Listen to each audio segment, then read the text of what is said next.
नमस्कार बंधुरा राखी होममेडे आपनादेर स्वागत। आमी आजके पेঁয়াজ कলি रेसिपि निये चले एसेछि। आपनारा तो जानेन शीतेर सब्जी पेঁয়াজ कली।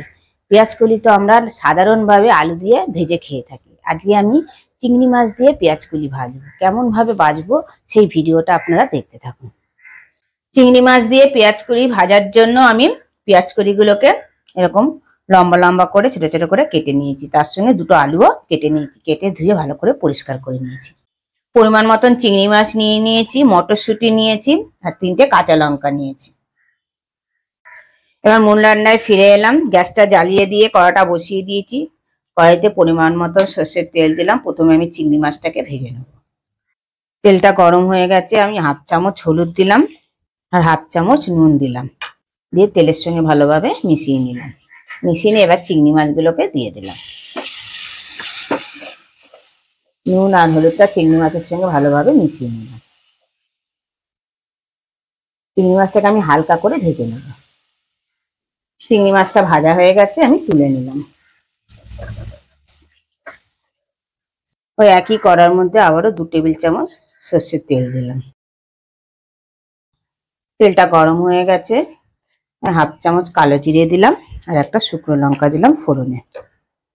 কালো জিরে এবার শুকনো লঙ্কাটাকে আমি 1 মিনিট ভেজে নেব। কালো জিরে আর শুকনো লঙ্কাটাকে ভেজে নিয়ে পেঁয়াজ কলিগুলো কেটে রেখেছিলাম, পেঁয়াজ কলি আর আলু এটাকে আমি দিয়ে দিলাম। পেঁয়াজ কলি আর আলুটাকে ভাজার জন্য হাফ চামচ হলুদ দিলাম, ছোট চামচের 1 চামচ নুন দিলাম। দিয়ে আমি পেঁয়াজ কলিটার সঙ্গে মিশিয়ে নিলাম।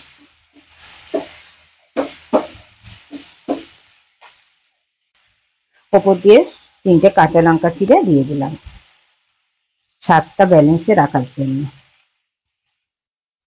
কাঁচা লঙ্কাটা দিয়েও মিশিয়ে নিলাম।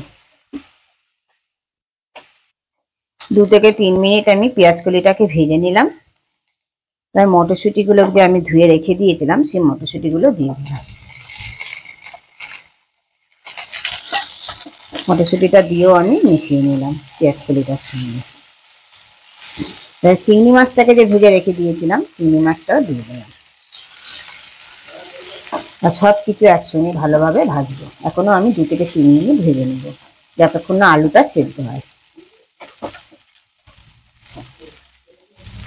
মটরশুঁটি আর চিংড়ি মাছটা দিয়ে আমি যতক্ষণ ধরে ভাজছি ততক্ষণের মধ্যে আপনারা বলে ফেলুন কে কোথা দিয়ে আমার ভিডিওটা দেখছেন, তবেই তো আপনাদের আমি ধন্যবাদ জানাতে পারবো।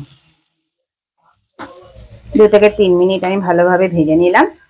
ভেজে নিয়ে দেখুন বন্ধুরা আলুগুলোকেও সেদ্ধ হয়ে গেছে। পেঁয়াজ কলি ভাজাটা আমার অলমোস্ট কমপ্লিট। গ্যাসটা বন্ধ করে দিলাম। আরো 2 থেকে 3 মিনিট আমি স্ট্যান্ডিং টাইমে রেখে দিলাম। 2 থেকে 3 মিনিট স্ট্যান্ডিং টাইমে রাখার পর ফিরে এলাম। পেঁয়াজ কলি ভাজাটা আমার অলমোস্ট কমপ্লিট। গরম ভাতের সঙ্গে খেতে তো অসাধারণ লাগবে, আর রুটির সঙ্গে খেতেও অসাধারণ লাগবে। আপনারা ঘরে এরকম ভাবে ট্রাই করবেন। ট্রাই করে আমাকে কমেন্টে জানাবেন কেমন খেলেন। ভিডিওটা ভালো লেগে থাকলে কমেন্টে অবশ্যই জানাবেন, লাইক আর শেয়ার করে দেবেন। আর আমার চ্যানেলের কেউ যদি নতুন বন্ধু হয়ে থাকেন চ্যানেলটিকে সাবস্ক্রাইব করে দেওয়ার অনুরোধ রইল। পাশে বেল আইকনটা প্রেস করে দেবেন নতুন নতুন ভিডিও দেখার জন্য।